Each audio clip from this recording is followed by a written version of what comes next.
intéressant. Je vais demander à Monique, Richard et Alexandre de me rejoindre en avant. Et ce qu'on va faire, c'est qu'on va, ce que je propose, c'est qu'on va regarder un peu le résultat donc, de chacun des ateliers ce matin, les propositions qui sont sur la table. Après chacune des présentations, je vais demander si vous avez des questions de précision sur la question. Vous pourrez les poser, je laisserai une ou deux questions de précision. Puis à la fin, si vous voulez, on prendra des commentaires généraux sur la page. Donc, je vais commencer par toi, Alexandre. Qu'avez-vous dit? Sur le financement, en passant, le financement, c'est un grand paradoxe parce que hier, tout le monde voulait parler de financement, puis un matin, on poussait les gens dans le local de financement pour qu'il y ait du monde. Il faudrait essayer de comprendre, mais ça a été Ça a été une grosse matinée. Je pense qu'on était tous essoufflés par en dedans au terme de ces 2 heures de discussion-là. On partait de la prémisse de base où, si on se rappelle de ce qui était dit hier, les propositions, il y avait d'abord la proposition du 1%, qui était de dire, et si on voulait, dans le fond, 1% de plusieurs fonds pour pouvoir créer justement un nouvel outil, un nouveau levier d'investissement qui permettrait justement d'accélérer l'itération et l'idéation, surtout l'interdisciplinarité. Et le deuxième qui était un outil de financement encore là aussi, mais qui était beaucoup plus basé sur le capital de risque et puis donc aider les entreprises sur ces bases-là. On en a discuté grandement.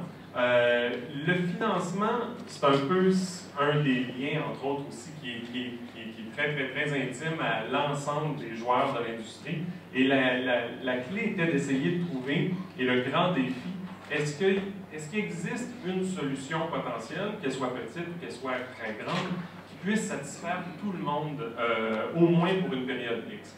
Et donc, on est parti sur plusieurs bases pour finalement cerner deux grandes étapes à l'intérieur de projets et ou d'entreprises qu'on pourrait soutenir avec un nouveau produit ou un nouveau levier, comme on dit, qui était soit l'idéation initiale, qui était de travailler donc à pouvoir itérer très rapidement, de façon très facile, de pouvoir avoir du support pour le faire, donc de pouvoir justement bien gérer le risque, de pouvoir bien supporter le fait que ce ne sont pas toutes les idées, évidemment, qui vont fonctionner. Et vers la fin, dans les 10 dernières minutes des 2 heures, il y a quelque chose qui est sorti et qui était, on en avait parlé avant évidemment, mais il y a une chose sur laquelle on s'est pas mal tous entendus. Si on avait le choix entre faire du support à l'idéation, donc à la naissance, à la genèse d'un projet ou d'une entreprise, ou bien d'aider les entreprises et de les accompagner à la commercialisation de projets qui ont vu le jour et qui ont un réel potentiel, il y a eu une certaine forme de consensus sur l'idée d'avoir un support à ce niveau-là. Donc, je vais me retourner pour le lire parce qu'on y est arrivé, on n'en a pas parlé de la formulation pendant des heures et des heures, mais l'idée c'est de bâtir, et on est resté, vous allez remarquer, vous l'avez tous lu déjà, moi pas encore, mais j'ai contribué à son écriture. On est resté non pas flou, mais on ne voulait pas nécessairement mettre 100% des balises et complètement définir. Donc on s'est tourné vers l'idée de soutien pour l'exploitation des produits numériques culturels. Et ce soutien-là peut prendre plusieurs formes. Ça peut être évidemment un soutien monétaire aux entreprises pour qu'elles puissent faire appel à avoir accès à des outils ou avoir accès à différents services qui puissent l'aider dans l'exploitation des produits culturels. Mais aussi, la notion de structure est importante. Pourquoi? Parce que, bon, ces idées-là étaient issues du pôle de collaboration, qui était la deuxième salle hier. Et dans ce contexte-là, il y avait cette notion qui était très importante de pouvoir, on parlait de pooler les ressources financières tantôt, mais de pooler le savoir aussi. De trouver une façon à ce qu'il y ait un incitatif, à ce que le savoir et les découvertes par rapport à l'exploitation de différentes propriétés intellectuelles, culturelles puissent bénéficier à l'ensemble des industries. Donc c'est vraiment important, c'est pour l'ensemble des secteurs qui ont autant pour lequel on aurait, grâce à la structure, un soutien financier d'un côté, mais aussi un soutien au niveau du savoir.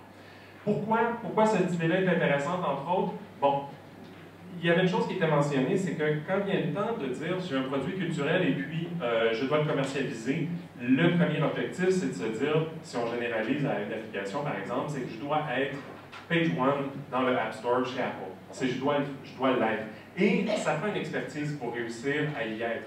Tout comme en web, le SEO est une expertise en soi.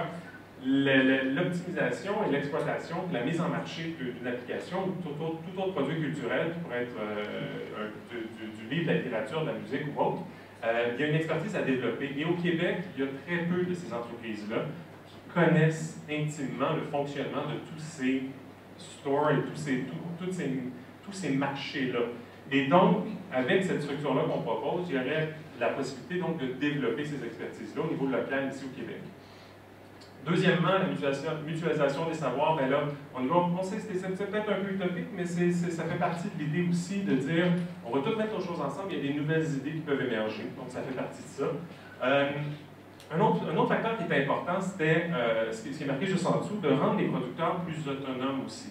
Il y avait ce désir-là, dans les discussions, on a parlé du CNC en France, on a beaucoup parlé aussi du système de réussite l'indice de réussite de Téléfilm, merci Manuel, où l'entrepreneur culturel a justement mainmise sur la façon dont les fonds seront utilisés. Donc, il y a l'idée de pouvoir rendre l'entrepreneur autonome par rapport à ça et ne pas trop dépendre de beaucoup d'instances.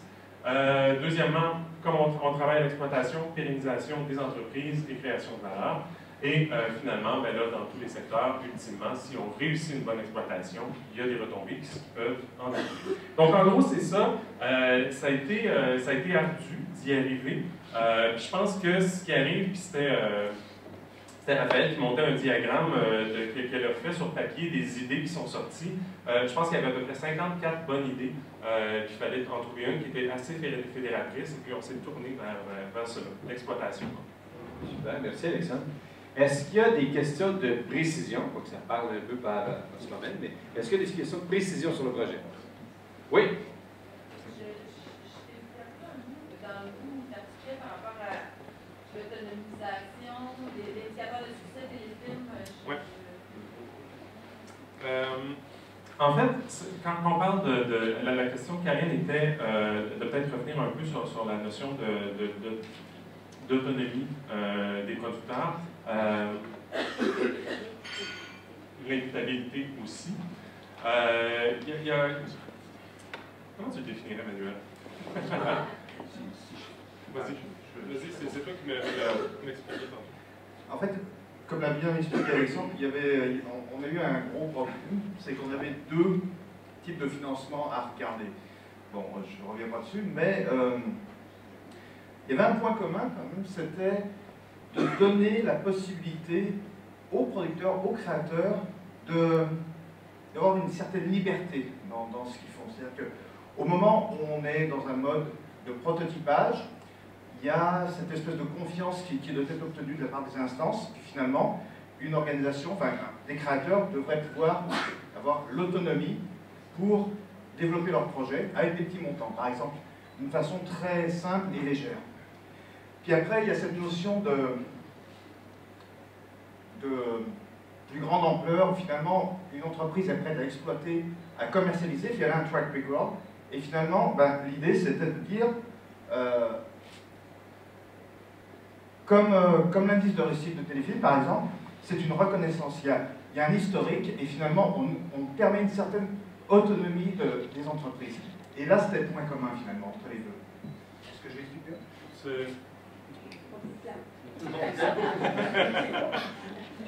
En fait c'est lié au fait, puis ça, je pense qu'on en parle tous, toutes les chaînes de distribution de l'ensemble des secteurs qui sont ici aujourd'hui ont complètement changé au cours des dernières années. Et là où, dans certains cas, si on généralise, un produit culturel était remis au prochain maillon dans la chaîne qui lui continuait, et l'exploitation était souvent faite peut-être par une tierce partie.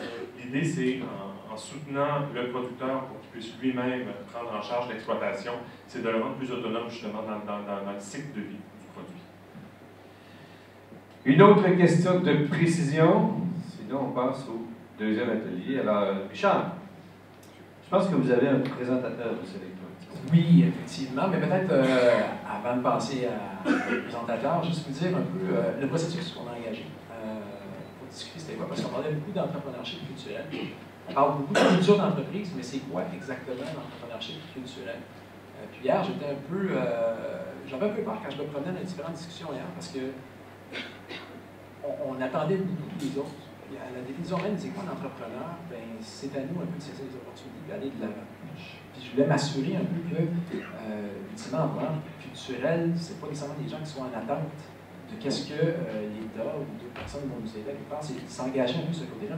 Donc ça a été extrêmement révélateur un peu de voir comment on mesure c'est quoi un entrepreneur culturel. Un entrepreneur, on parle toujours de création de valeur, évidemment, mais on se rend compte que les valeurs qu'on va utiliser en culture, c'est pas juste l'argent. Il y a une implication qui est beaucoup plus large que ça, une implication sociale, autre chose. Donc, dans les instruments de mesure pour savoir l'impact ou le succès de ce qu'on propose, pour nous, c'était évident que ce n'était pas juste un impact économique, il faut avoir d'autres choses, que ce soit une visibilité ou une exportation, autre chose. C'est à nous de le définir, mais en fait, ce qu'on a plutôt défini, c'est ce que ce n'est pas. Ce n'est pas juste financier. Donc, c'est un peu la première partie de l'atelier qu'on a mené ce matin. La seconde, c'est un peu plus complexe, parce que, je ne sais pas si ça s'est répété dans tous les ateliers, mais ce n'est pas tout le monde qui est à la même place par rapport à l'ère du numérique.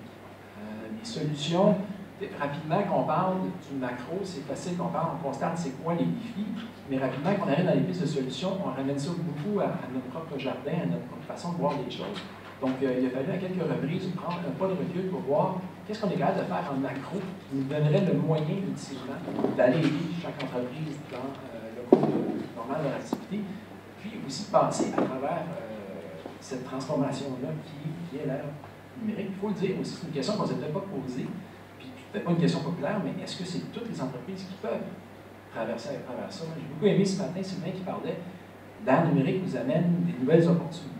Est-ce que ça veut dire aussi qu'il va falloir abandonner d'autres opportunités qui existaient, l'ancienne façon de voir des choses? On ne l'a pas abordé beaucoup, mais des fois, un entrepreneur regarde c'est quoi les opportunités. C'est pas toujours de voir qu'est-ce qu'il a fait par le passé. Puis, peut-être une question aussi à savoir, c'est qu'il ne faut pas que ça soit juste un mode de survie par rapport à ce qu'on fait présentement. C'est plutôt de voir aussi c'est quoi les opportunités pour grandir et sortir. Puis peut-être que je vais le dire, moi je ne crois pas vraiment à Facebook québécois, je ne crois pas vraiment à des solutions qui nous contraignent à être juste ici, le petit marché, on n'a pas le scale, on n'a pas la façon, c'est vraiment de voir comment on peut exploser en collaborant ensemble. Ça, je pense que les bonnes pistes qui ont été évoquées, c'est qu'il y avait une forte volonté de collaborer tous ensemble. Il faut toujours faire attention quand on dit collaborer. Je ne pense pas que les gens vont être prêts à partager tous leurs états financiers. On est quand même compétiteurs des fois dans les différentes façons de faire. Par contre, il y a du BI, il y a du business information, il y a des choses qui peuvent se partager, qui seraient fort pertinentes. C'est de trouver le forum ou la façon de le faire pour tous nous faire grandir la collectivité. Il y a des très bonnes idées qui sont sorties que il n'y a pas juste des gens de notre industrie qu'il faut consulter, il faut voir d'autres industries qui sont aux prises avec l'ère numérique. On parle du retail, on parle de plein de choses, et voir c'est quoi les pistes de solutions. Donc, sur cette base-là qui a été vraiment, vraiment productive, je demanderai à Karine qui s'est signalée aujourd'hui pendant notre atelier, c'est pour ça qu'on a choisi capitaine d'équipe, je vous dirais, de venir présenter. Es-tu là, Karine? Bonjour, Karine. Mets l'applaudissement pour Karine, s'il vous plaît. De glaçage. Juste, ben c'est ça, en fait, on avait été inspiré aussi par Sylvain ce matin qui disait est-ce qu'on peut essayer de faire des essais rapides sur des programmes, parce que je pense que dans tous les ateliers, on a eu envie de faire des trucs très méta, de tout réformer. Puis là, l'idée, c'était de dire concrètement ce qu'on propose, dans le fond, c'est un programme pilote d'accélérateur qui serait sur une structure très légère qui pourrait inclure de l'accompagnement, du coaching, du mentorat. Il pourrait se faire, imaginez une douzaine d'entreprises qui embarquent là-dedans dans un programme qui est déclenché rapidement et qui crée une communauté entre elles, donc où on a déjà en partant intersectoriel, puis on crée des gens qui ont envie de parler, entre autres qui vont évoluer ensemble sur plusieurs mois. Qui vont partager leur expertise, puis qui vont, parce que nous, les mots qui revenaient, c'était vraiment les notions de pérennité, de croissance des entreprises, parce qu'on considère qu'il y a suffisamment de ressources dans tout ce qui est démarrage.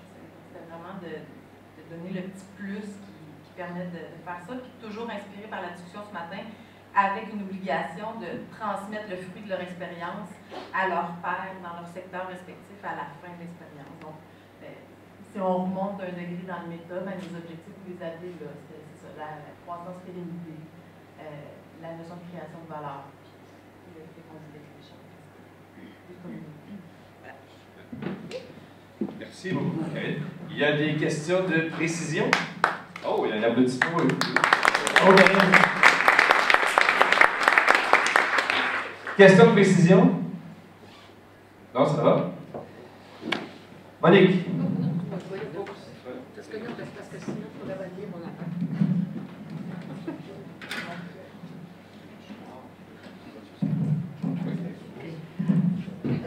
OK.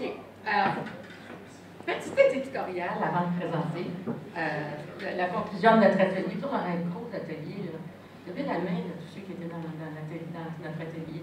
Bien du monde, oui. Alors, d'abord, ce genre de forum, c'est une première. Hein? Alors, ça part haut, ça descend un peu, ça remonte. Il y a des gens qui disaient, pas sûr que ce qu'on dit, là, c'est vraiment intéressant. Je pensais que ça irait plus loin. Rassurez-vous. Ici, vous êtes tous entre convertis. Mais dites-vous qu'il y a tout un monde à l'extérieur à convertir. Donc, tout ce qui se discute ici, c'est extrêmement important. Parce que, malheureusement, c'est pas tout le monde qui est encore convaincu que, d'abord, que la culture est une vraie économie, que les produits culturels ont une vraie valeur, que ça peut constituer un volet d'exportation de croissance extrêmement important. Il y a du monde qui pense que c'est encore de l'économie molle et sans importance. Donc, il faut aller convertir tout ce monde-là. Et il y a beaucoup à accomplir, puis on n'a pas beaucoup de temps. Hein, ça, c'est clair. Alors, nous autres, notre atelier, c'était un atelier, tout le monde dit que c'est le plus facile. Okay? Alors, c'était celui qui parlait du rayonnement et de faire une marque Québec Culture, ou en tout cas, il n'y avait pas de titre, vraiment, le titre avait été pensé comme ça. Alors c'est le projet Wow Québec, c'est en référence à un film merveilleux. C'est pas moi qui le dis, c'est quelqu'un d'autre dans l'atelier. Alors, on a dit, nous autres, c'est le projet Wow Québec. Qu'est-ce qu'on veut, au fond, produire avec un label ou une marque en passant, ça veut dire la même affaire, on n'a pas décidé, on n'a dit aucun label.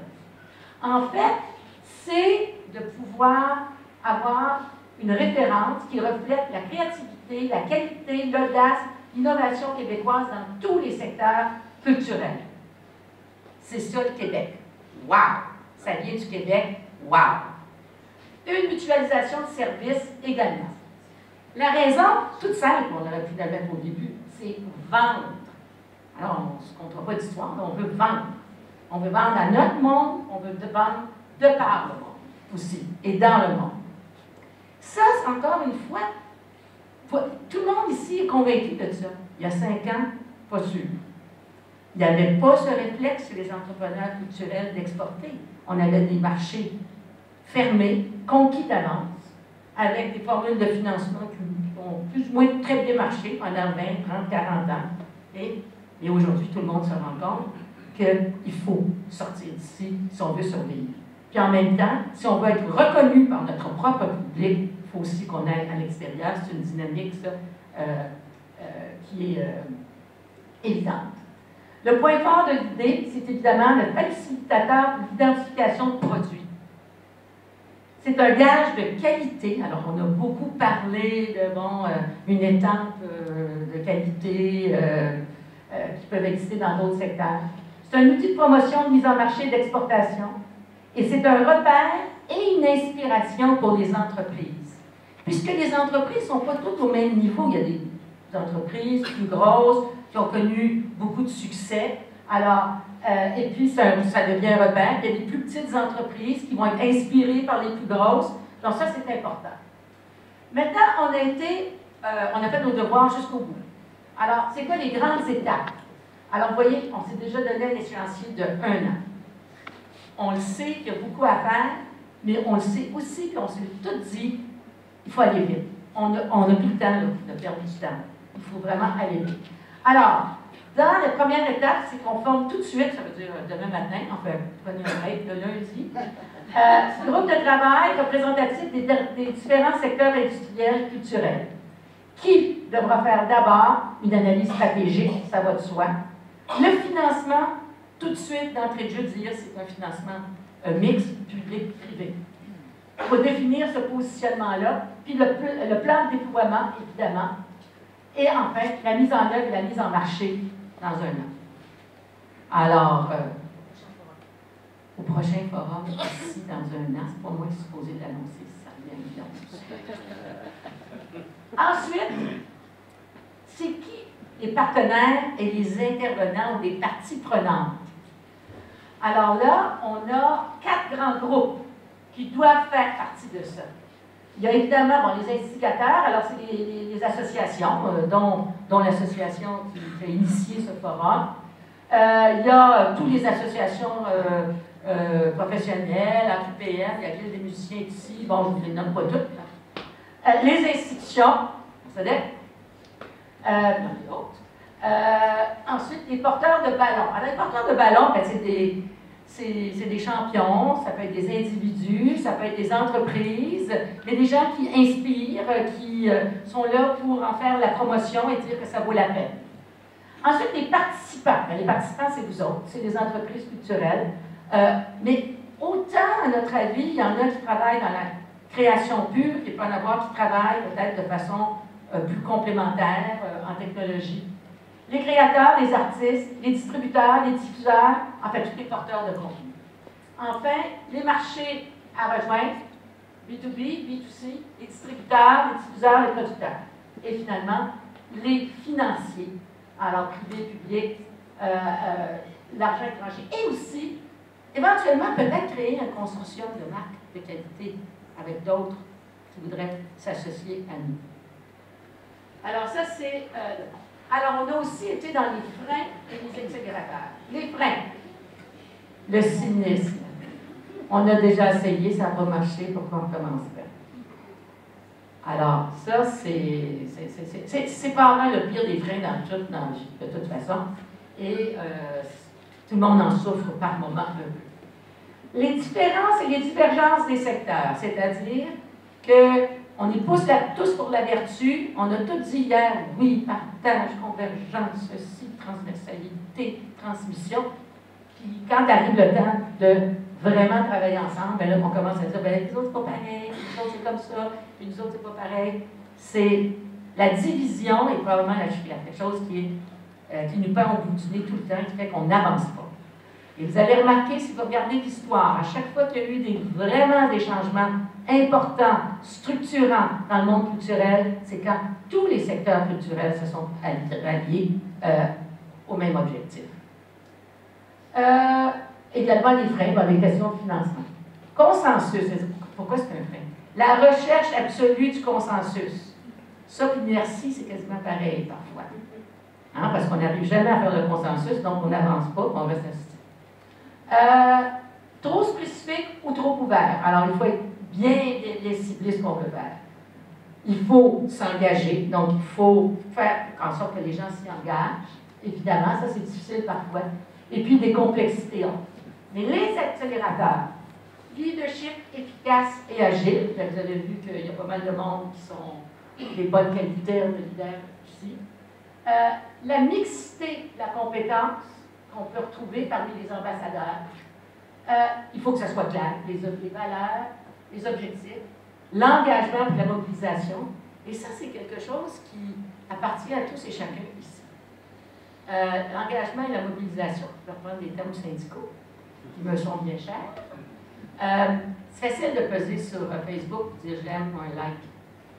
C'est pas compliqué, je l'ai fait.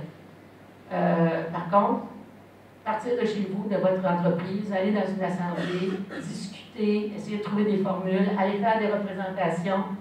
Au fond, vous mettre en situation de vulnérabilité, bien ça c'est plus dur à faire. Mais on ne bâtit rien si on ne fait pas ça.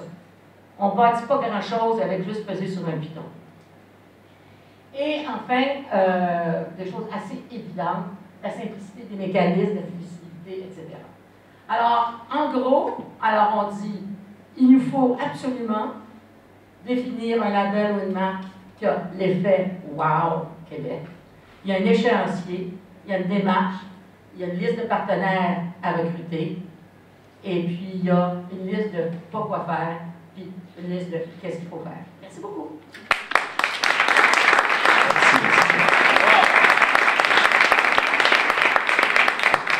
fait des questions de précision sur la marque Québec. C'est déjà assez précis. Hein? C'est déjà assez précis. Quand je me demande s'il y a des questions de précision, ils sont partis à rire.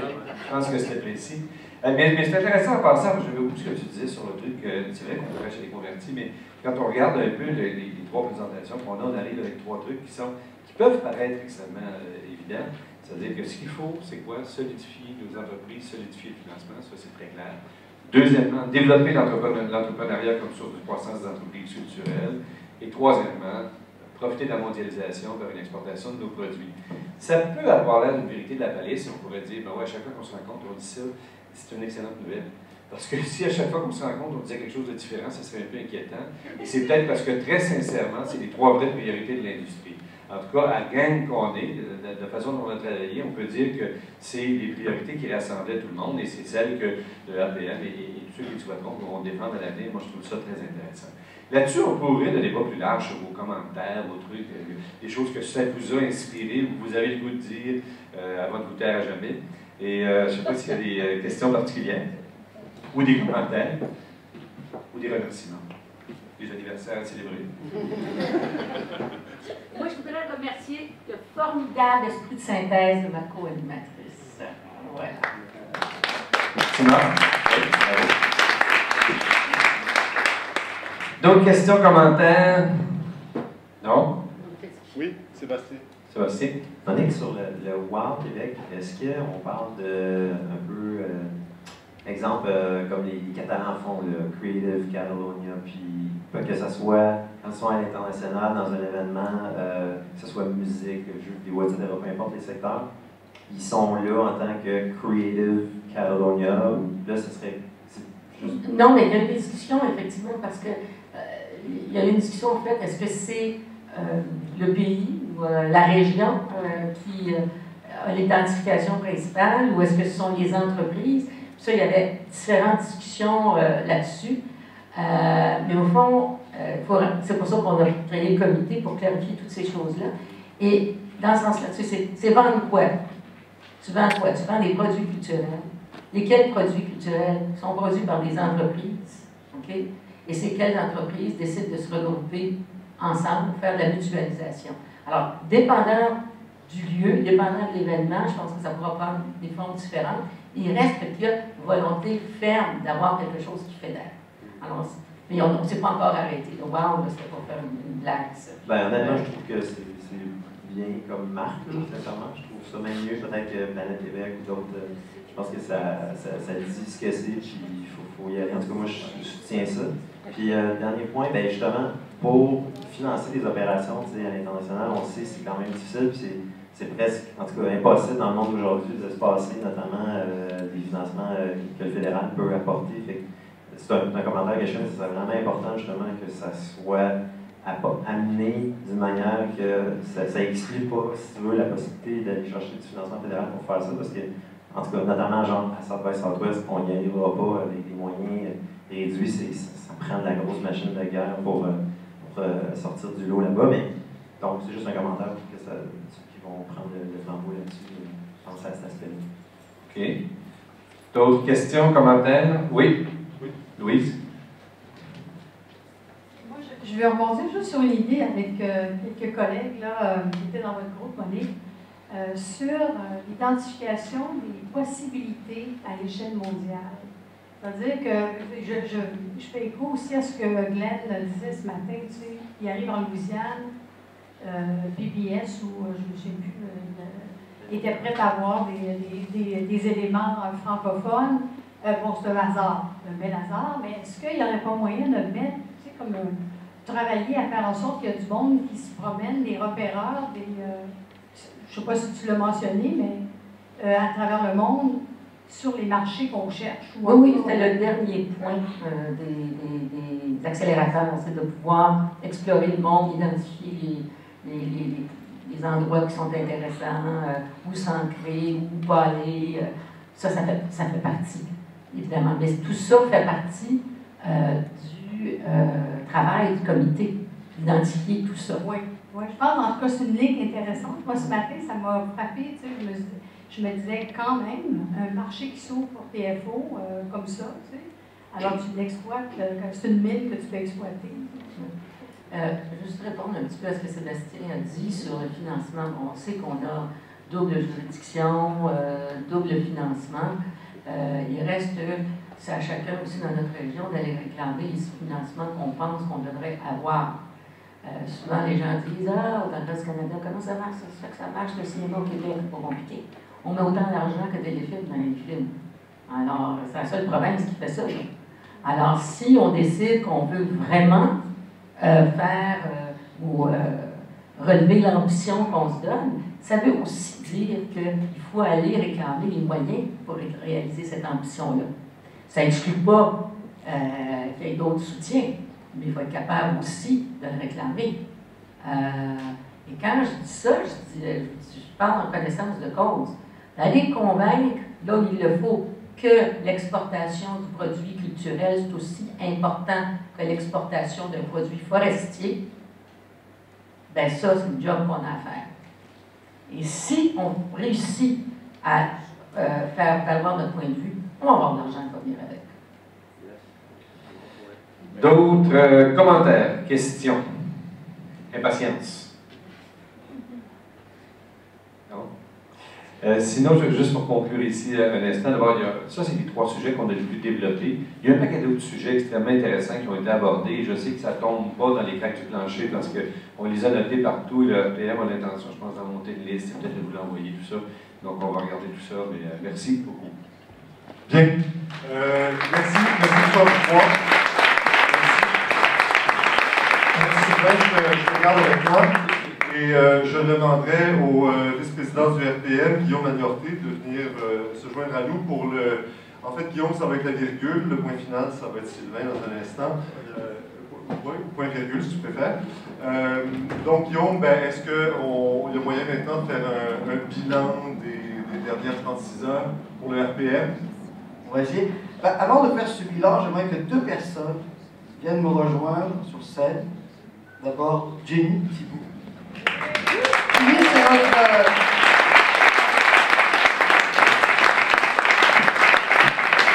Croyez-le ou non, Jenny est directrice générale du RPM depuis le 4 janvier.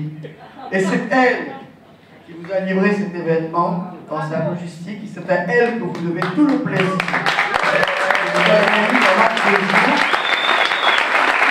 Alors, ça sera encore une place.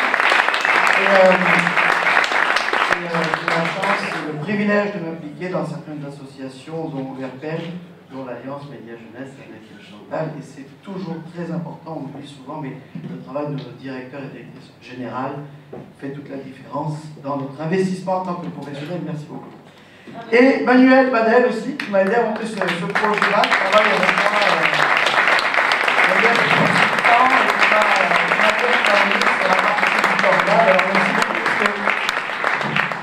C'était un projet, Monique, tu en faisais référence, on s'est rencontrés il y a 2 ans avec Marc, et on dit on a une idée. Et à l'époque, il n'y avait pas eu toutes ces consultations-là. On pensait qu'on était en avance. Finalement, avec le temps, ces consultations ont eu lieu.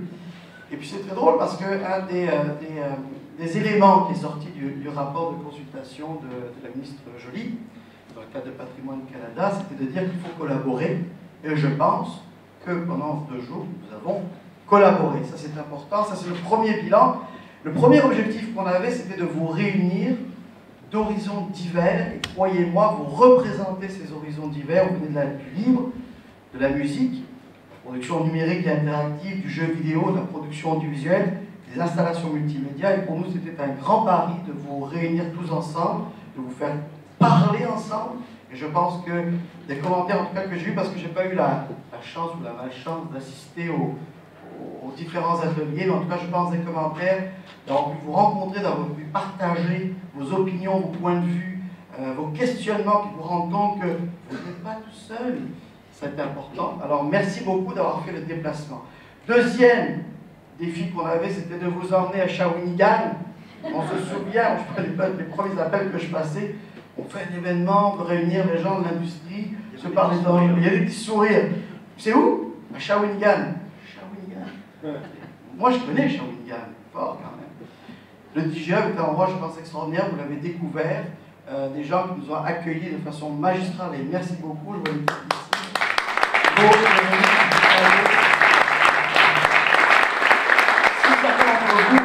On connaît tous ces événements comme le MIP, des événements un peu monstrueux, on va dire, mais quand vous avez l'occasion d'aller dans des événements un peu comme quelque chose qui nous a inspiré beaucoup, c'est le Forum Blanc au Grand Bornand, qui est une superbe station de ski. Shawinigan, il y a quelques programmes là-dessus, mais on s'en vient. De se réunir à 200, 250, là on est à peu près 160, 180, peut-être 191 hier soir. Ouais, super, avec les animaux, tout ça. Mais de se réunir ailleurs que dans notre cadre de travail, c'est important, c'est ce qu'on voulait faire aussi. Vous avez répondu présent, vous êtes là. Vous avez le pari de Shawinigan. On a passé des soirées, je pense, sympathiques, en tout cas hier autour du diable. Alors merci, deuxième pari. Rempli. Le troisième, puis c'est le plus important, vous en avez parlé beaucoup aux gens avec qui j'ai pu converser, c'est le pari du contenu. Le pari des idées qui sont sorties, le pari des projets. Alors je suis heureux parce qu'on s'est trouvé deux parrains, enfin un parrain et une marraine aujourd'hui. La marraine, Monique Simard, avec son projet haut, fait que Monique, on ne va pas cacher une semaine. Et un parrain, Richard Spiel. Merci beaucoup, parce qu'avec l'entrepreneuriat culturel, un thème qui t'est cher, je pense, on s'en est parlé dans le couloir tantôt, tu m'as dit que tu étais prêt à continuer à poursuivre, alors je décarte publiquement, comme ça tu es coincé. C'est sûr que moi j'en ai fait beaucoup d'exercices, je pense que beaucoup d'entre vous ont eu l'occasion d'être sur des tables de concertation, puis c'est ce qui nous a inspiré aussi. C'est très difficile d'arriver à coucher, puis on ne se le cachera pas, on le sait en 2 journées, on ne va pas réinventer des politiques qui prennent du temps à se mettre en place. Mais au moins de se parler, d'aboutir à des projets fondateurs sur lesquels on peut travailler, sur lesquels on peut investir du capital confiance. C'est ce qu'on va faire au RPN, on vous l'a promis, on vous a promis un forum, on vous promet qu'on va travailler plus loin et on va le faire. Mais c'est aussi ce que tu disais, Sylvain, c'est que toutes ces discussions, on avait des rapporteurs aux tables, on avait des observateurs, vous avez écrit sur des fiches, on a gardé tout ça, on va faire un document de synthèse qu'on va partager avec vous tous. Mais nous, ce document de synthèse, c'est aussi une source d'inspiration pour le RPN. C'est qu'est-ce qu'on fait de vos idées?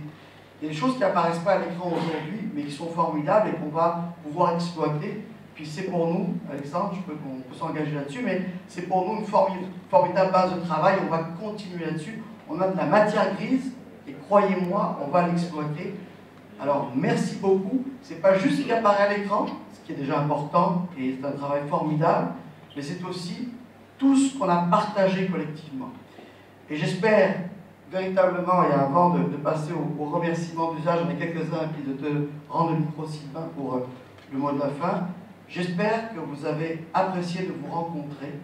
Parce que s'il doit vous rester une chose de ces 2 journées-là, c'est de vous dire que vous n'êtes pas venu jusqu'à Shawinigan pour rien, que vous avez des belles rencontres, des bonnes discussions, et que vous avez ouvert vos horizons. Et c'est ce qu'on espère au RPN, que ce forum vous aura permis de faire.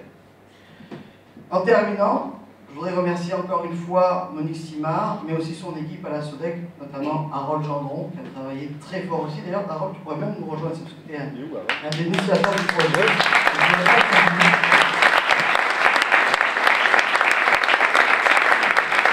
Monique, elle a pris, je peux le dire, tu m'as dit qu'on était pris, on se donne rendez-vous l'année prochaine. C'est je reviens dans le coin. J'ai confirmé avec Harold. C'est bon, c'est OK. On vient dans le coin sud. L'année prochaine. J'aimerais remercier aussi notre deuxième gros partenaire qui est évidemment le FIC, qui fêtait ses 20 ans avec nous. Et Virginie, si tu veux bien te joindre à nous aussi, ta France, c'est merci à travailler aussi.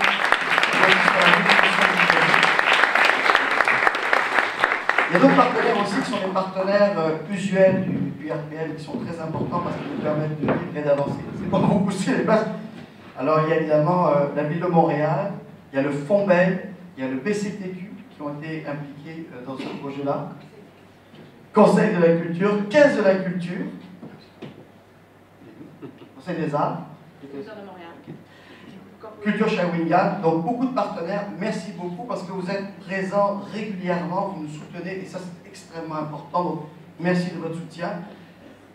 Merci au comité de pilotage, c'est des professionnels, j'en vois quelques-uns qui sont encore là. Sophie, merci beaucoup, surtout pour hier soir qui nous a aidé à déconstruire, à reconstruire le projet. Mais Sophie Dufort qui est là, puis bien d'autres, Carl Frédéric, j'en vois les miens, je ne vois pas tout le monde, hein, mais Hugues, etc. Vous avez participé de façon très importante à la définition des contenus, donc merci autant que vous avez donné Merci aux animateurs aussi qui sont des professionnels. Et je l'ai dit, merci aux DJ. Peut-être tu peux venir nous rejoindre aussi comme représentant. Philippe Nadeau, je ne sais pas s'il est là. Vous avez confiance et vous nous avez accueillis. Alors merci beaucoup.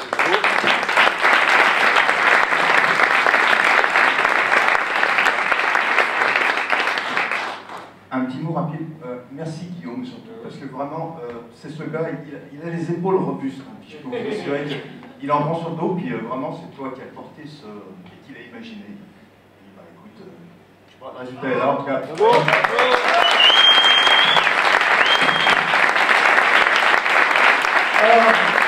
Moi, mon dernier remerciement personnel, c'est à Sylvain. Extraordinaire. Merci Sylvain, tu as été un président formidable. Pas simplement parce que tu nous as aidé à porter ce projet-là, tu as convaincu beaucoup de monde, beaucoup d'invités qui étaient là, sont venus. Ça, c'est important d'avoir des partenaires qui s'impliquent. Tu l'as fait généreusement, et ça, on l'apprécie. Mais surtout, tu nous as aidés, et puis ça, c'est toujours très agréable comme entrepreneur, de travailler encore avec des meilleurs entrepreneurs, tu nous as aidés pendant ces 2 journées-là et avant aussi, à être très agile, à réfléchir aux enjeux, et ça a été très formateur pour nous tous, je crois. Et merci Sylvain du fond du cœur, et je te laisse maintenant le vrai mot de la fin. Le vrai mot de la fin, merci. Écoutez, ça a été, je pourrais relancer le remerciement aussi, merci à la gang du RPM, à Guillaume notamment, parce que ça a été une expérience extraordinaire. Je suis maintenant un peu plus près du monde universitaire, mais c'est important, particulièrement dans une école comme HEC, l'école de gestion, c'est important pour nous de toujours être présents dans le milieu, de continuer d'être présents dans le milieu, et ça a été une expérience extraordinaire de tous vous rencontrer, j'en suis vraiment très content. C'est difficile de penser à toutes les retombées d'une rencontre comme celle-là, parce qu'il y a eu beaucoup de discussions de corridors qu'on pourrait additionner, qui vont donner naissance à des projets. Il y en a un d'ailleurs dont je vais vous parler rapidement, parce que on n'est jamais si bien servi que par soi-même, mais Monique a dit oui, tu peux le dire, tu peux le dire.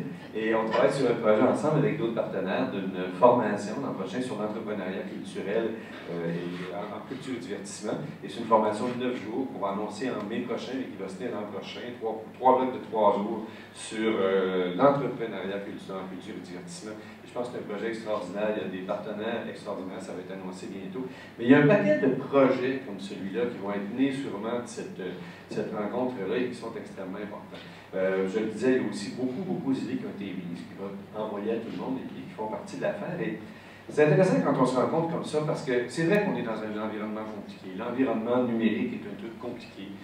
Tous les fondamentaux ont changé. Et des fois, je veux rassurer le monde en disant, écoutez, c'est pas parce qu'on est compliqué. C'est compliqué parce que c'est pas simple. Il y a beaucoup de choses qui changent en même temps. Et quand les réponses sont évidentes, c'est peut-être aussi parce que c'est évident. Si on arrive en disant l'exportation est fondamentale, si on dit l'entrepreneuriat est fondamental, si on dit les structures de financement sont fondamentales, et si on le répète constamment, c'est peut-être que ce sont effectivement les vrais porteurs du développement du numérique. Alors, pour moi, c'est très encourageant parce que ça veut dire, pour le RPM, comme pour tous les autres grappes industriels qui tournent autour, c'est les trucs sur lesquels il faut travailler pour structurer cette industrie-là. Alors, je pense qu'on a là-dessus de très bonnes conclusions. On a travaillé beaucoup dans la cabine de pilotage. Pendant le colloque, on s'est dit, ouais, c'est vrai, on va changer ça. Puis c'était vraiment un très grand plaisir parce que tout le monde était agile. Et Guillaume, notamment, qui est drôle parce que Guillaume était. Mais jusqu'à la fin, tellement concentré sur la tâche. Puis il m'a dit tantôt, moi, je fais du pilotage. Quand on n'est pas atterri, on n'est pas atterri. Guillaume, dans 5 minutes, on va être atterri, ça va être correct, tu ne vas pas te calmer, ça va être bien zen et tout ça. Alors, je remercie vraiment tout le monde. C'était très agréable de participer à toute cette expérience-là. Je vous souhaite bonne route jusqu'à Québec, Montréal ou ailleurs. Et merci vraiment tout le monde et félicitations tout le monde. Si vous me permettez. Oui. Je ne voudrais pas terminer sans oublier 3 autres personnes. Oui. D'abord, notre animateur formidable. Et agile. Et agile. Et 2 personnes que vous avez côtoyées pendant ces 2 journées, qui nous ont aidé à monter, à animer, et à concevoir, et avec beaucoup d'agilité aussi, parce que bon, il fallait se retourner sur quelques scènes. C'est Tima qui est ici, et André, si vous voulez vous lever. Vous ne connaissez pas dans notre industrie, mais ce sont des personnes spécialisées dans les ateliers créatifs, et merci beaucoup, parce que vous nous avez beaucoup aidé aussi à cheminer dans la manière dont on allait animer tout ça. Merci.